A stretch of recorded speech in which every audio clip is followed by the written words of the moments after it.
It really is. Victoria's wasted. Oh! Did you see that? She tried to kill me. Taylor slammed Victoria tried to kill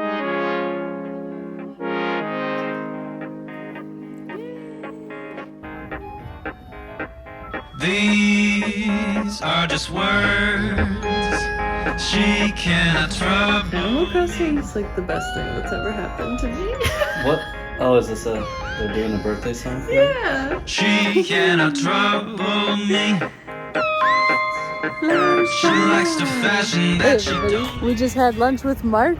Tonight we're doing a murder mystery, which is turning out to be much more intense than we thought, and Brian's got a lot of work to do because he's going to be the host. I need to do character all night. Is that going to be your character? I'll have to choose a more sustainable voice acting choice. Brian's about to make me apple scramble. Now, would you mind getting out of the way? It's what I want instead of a cake. So here it comes. Okay, I found a vintage theater ambiance video on YouTube. They really have them for everything. So it's really a night at the theater. Get professional. Guess I'll turn my What do you think you'll wear? That's a good question.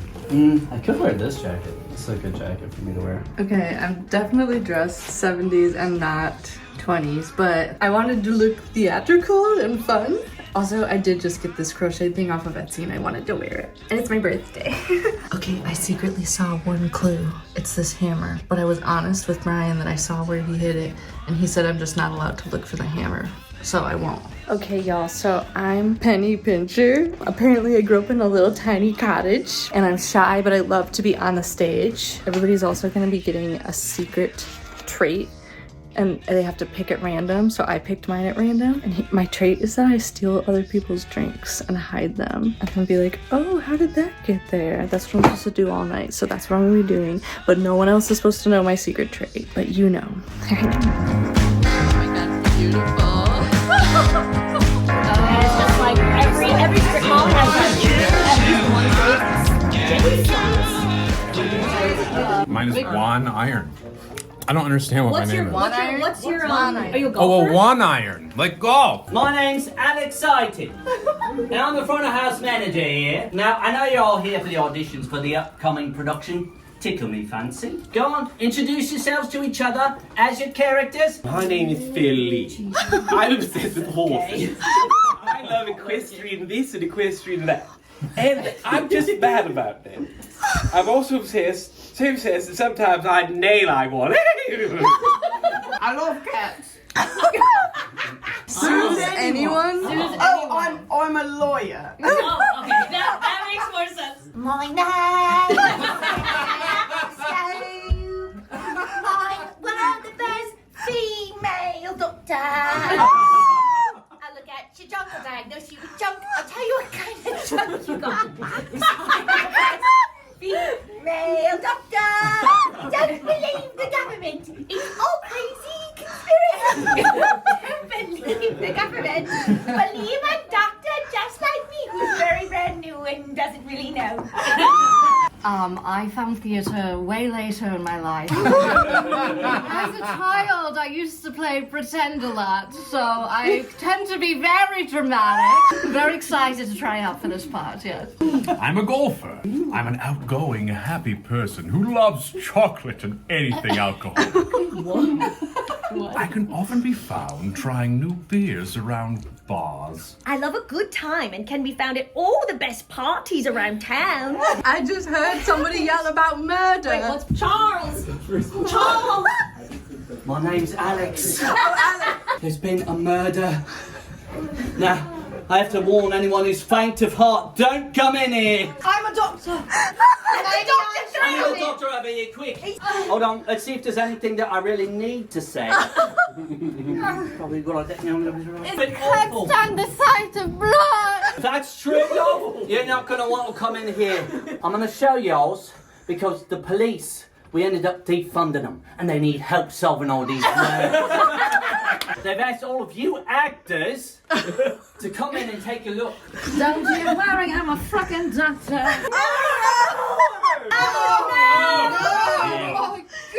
If I had to diagnose someone as being dead, I believe it's dead. I have to say this popcorn is We'll put that there. Alright, now we're looking for murder weapons. So I'm gonna go down here in the basement. Who else is coming down here? Oh, you're down here as well. Guys, I found a weapon. What? I found a weapon. Where? It's a gun and I'm too scared. I'm touching it. Oh my god, is it loaded? Could you kill me? Are you the killer? I could, but I won't. Oh no. How else did you found two things? Right, there are clues on all of them. But we should put them over there and then we'll all say them together. Interesting. Well, you want me not to talk about this clue? Interesting. I'm not telling you about this. Don't mess with me, lady. I have found a an bat and a hammer. We found the rolling pin, he found the rolling pin, a ruler in a little white guy. If you'll find a book, it might actually be a murder weapon because the liberals wrote it and they want to turn your brain into too much. Every single one of these songs I really, really love. A stiletto, I found it. How did you know where to look? Because it's the shoe Well, rack. it's a shoe, and I looked where the shoe was. I found it. Would you? Read it out loud to the whole group. Somebody give me my... Is that what they're calling it these days? A mutual friend told me yesterday Stan used to visit a relative in the same prison and saw Taylor there several times in the visitor's room. My fair lady. I don't know. Phil's got the worst reason. We clarified that the Oars bug now. could still mean poison. Yeah, ears. Yeah, because eyes. if you get poisoned, you could bleed out of your eyes. Guys, and I'll tell The spirit moves me, so I follow it. Is there some animosity between Phil and Ed because he poisoned the horses and he lost 100 pounds of Oh! medicine? Oh, it's so Oh my God! Again, I poisoned no horse. Okay, thank you, sir. You've been very cooperative. On this occasion, no prison sentence would be handed down. Another one is Sue. And the last one is On the knife? Victoria. Oh my god. Yes, and cookies or biscuits. Blonde hair and height. Because there was something about red hair, I thought maybe. There was. The blonde hair is because I effed him before he died. I think it was Steph. This tall woman stole the axe from Victoria. Excuse me. Stole the axe from the drunk Victoria. True. And killed her ex-lover. Because Juan's fingerprints are on the weapon. And she was talking to someone. And I wrote, she's huge and ambidexy. I am huge. I thought best acting was you, Tony, because I really hate your character. And Jamie, I said you got best costume because you came in a beautiful costume. I gave Lindsay Yeah, best costume. I gave Lindsay best costume too. I gave Denise best acting. Thank you. I know who did it. There's only one reason why anyone murders. Whoa. Love. Passion. Penny Pincher. The freak we all know. Her husband, who she loved and she wouldn't stop talking about it, was in love with that man. And so she put on some gloves, because why not, and stabbed him from the top of the orchestra pit down. Yeah. She may be short and she may be brunette, but she's got a right hand. Well, I'm just from a small cottage. Son of a bitch.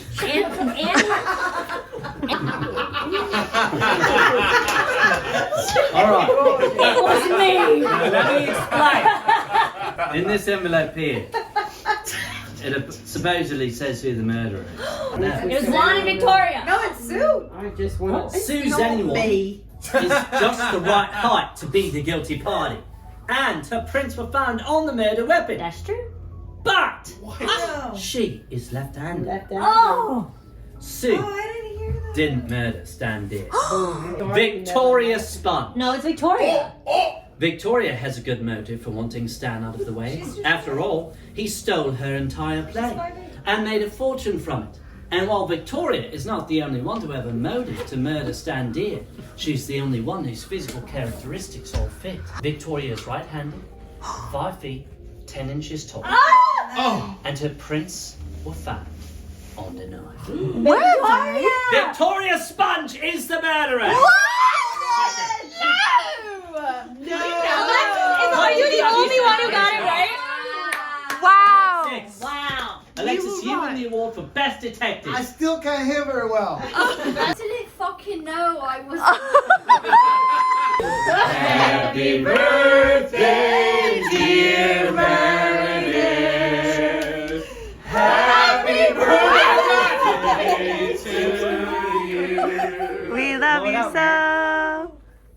Wow, you did it! Yay! Apple scrapple is like apple bread. It's got apple and cinnamon, and then it's got like a brown sugary crust. Yeah. Okay, I'm just hopping in the middle of this video to just add a couple things about this murder mystery party. So this is what we did. It's called Murder Mystery at the Theater. Looks like the company or brand name is Table Fun. I just wanted to say that in this game there were 3 different gameplays you could do, or like scenarios or whatever, and we did the red one. So if you just watch this and you're like, that looks fun, but now I know who the murderer is, you can do one of the other 2 colors.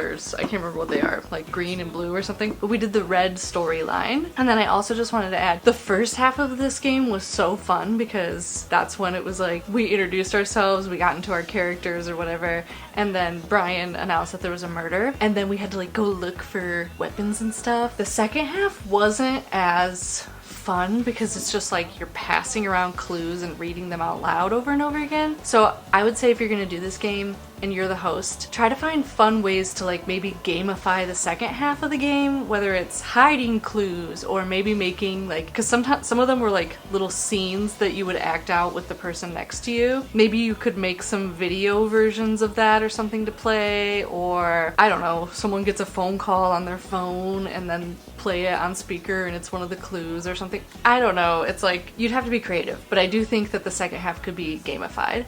I also think they should have added in a part where everybody tries to guess each other's special traits, because they really didn't have anything to do with the murder. It just seemed like it was something fun to give you a character trait to act out or something, but they never really came back. If you're gonna play it, I think you should add in a whole other category at the end where you try and guess what people's traits were, and maybe people get prizes for guessing right. I don't know. All right, those are my suggestions. Back to the vlog.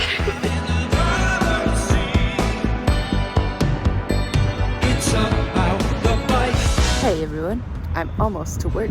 I'm late because I was up a little late and drank a little too much for my birthday, but I'm almost there. I've been helping to produce the next sky show. You know, I work at the planetarium, and of course the number one thing you go to the planetarium for is to be in the dome and look at the stars and see the latest sky show. For the last 3 or 4 years, we've been working on the next big sky show. We've been working with Yatasha Womack and Taylor Witten. Yatasha is an Afrofuturist author who you may recognize. She wrote the book Afrofuturism. And then Taylor is an amazing producer and writer in Chicago who I've worked with before. They wrote the show. It's gonna be amazing. It's called Naya and the Multiverse, but I get to see the first half of it today. I'm excited. I had 2 big projects this year at the Adler. The exhibit that opened in the summer and this show. Just thought I'd share.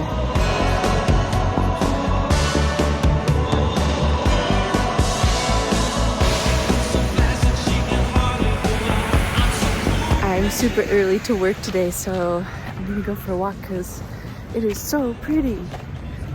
It's so sunny and nice. So I'm just gonna do a little loop, get some steps. Look at that. I love it so much, but I am dodging a lot of goose shit, so I gotta go.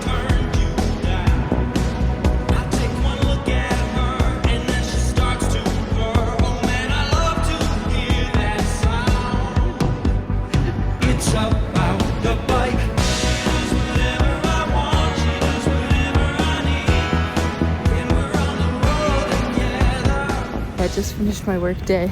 We had an impromptu lunch in Chinatown. It was so fun. I just said that I was craving noodles, and one of my coworkers was like, should we go to Chinatown? And we did. It was so fun. So my one plan for the night is to finish reading Hello Beautiful. I'm so close to being done. It's such a good book. My only complaint is that they keep acting like Pilsen and Northwestern campus are like right by each other, and that you can take a bus from one to the other, you can walk from one to the other. She even explicitly says they're 20 minutes apart, or less than 20 minutes. You can't even drive from Pilsen to Evanston in 20 minutes. They're so far apart. In fact, once I read the part where this character walked from Northwestern to Pilsen, Brian looked it up. It's a 5.5 hour long walk. It's 14 miles. It's almost like the author either has just never been to Chicago, or my friend Aubrey has a theory that maybe she was writing Pilsen and UIC or something, and some editor was like, nobody knows what UIC is, make it Northwestern. I think she's probably right. That's probably something like that happened. Other than that, it's a great book. Okay, I gotta go. Bye.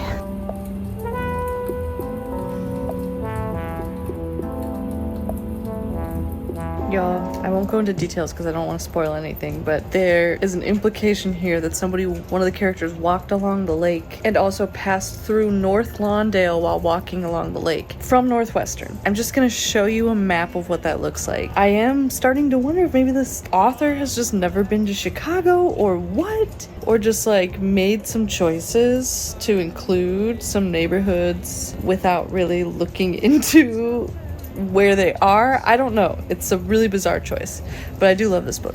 I just wanted to let you know that it's kind of hard to move past this, living in Chicago, and this is a very popular book. It's just like kind of a bold choice to make, be so incorrect about where these neighborhoods are. Okay, I gotta go and finish this. I can't believe my eyes, 'cause every day that you've been gone, I've been waiting for this moment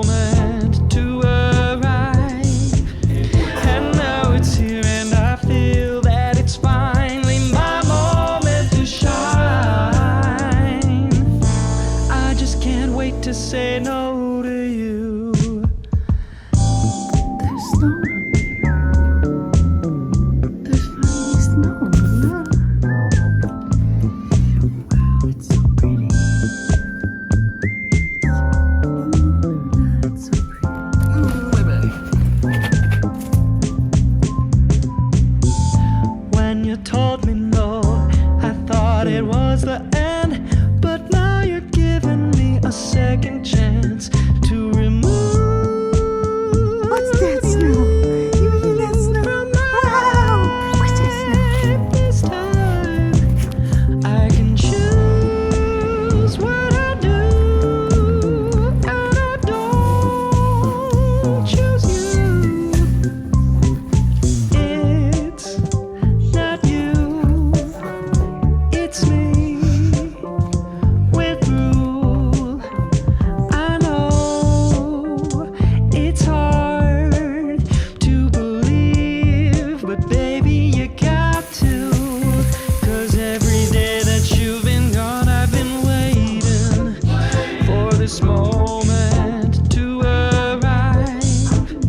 And now it's here, and I feel that it's fine. Hey, did you all think we weren't leaving the house today? You're wrong. We're going to get Taco Bell.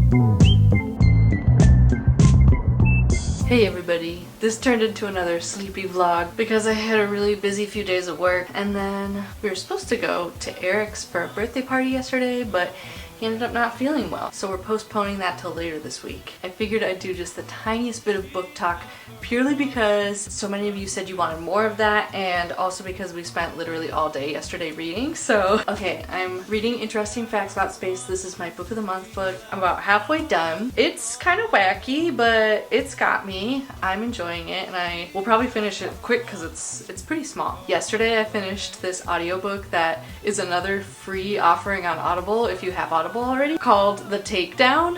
Don't let the cover fool you because it kind of looks like it's going to be a really cheesy, maybe campy book. It really wasn't. It was very good. It is a romance, but the romance element is like not a huge part of it. It's like a closed door romance. It's mostly about a woman who works in DEI and like an experience that she has working in DEI. So I really appreciated it. It's also narrated by Philippa Sue, which was another reason why I wanted to read it. And now I started listening to In 5 Years, but I only just started, so I barely put a dent in it. But I wanted to show you all, this is my winter reading list for physical books. Here it is. These are all my physical books that I'm gonna read this winter. But they're all thick boys. Like, look how thick all these are. Jeez, oh Pete's. The top 3, these are for sure winters. I'm gonna read The Left Hand of Darkness. We own this book about, I've never read it, but Brian has. The Great Alone. I've been meaning to read for a couple years now, and I'm finally gonna read it this winter. And then the next Louise Penny Gamache series book is a very winter book. Wellness, I've just heard great things about, and Megan Zimmerman told me that it's got a little bit of all the seasons, but it definitely starts in Chicago in the winter, so it's okay if I end up reading this one in like March, like late winter, early spring kinda. And then Iron Flame, I'll just get to it when I get to it. You know, I had fun reading Fourth Wing, but I'm not like itching to do Iron Flame right away, so we'll see. So those are my physical books. You know, at any time I'm also listening to an audiobook by myself and then listening to an audiobook with Brian, which, by the way, Brian and I this morning finished I Have Some Questions for You on audio, and it was just great. We both just really liked it a lot. Anyway, that's it. I hope your Januaries are going well. I'll see you all next week. Bye.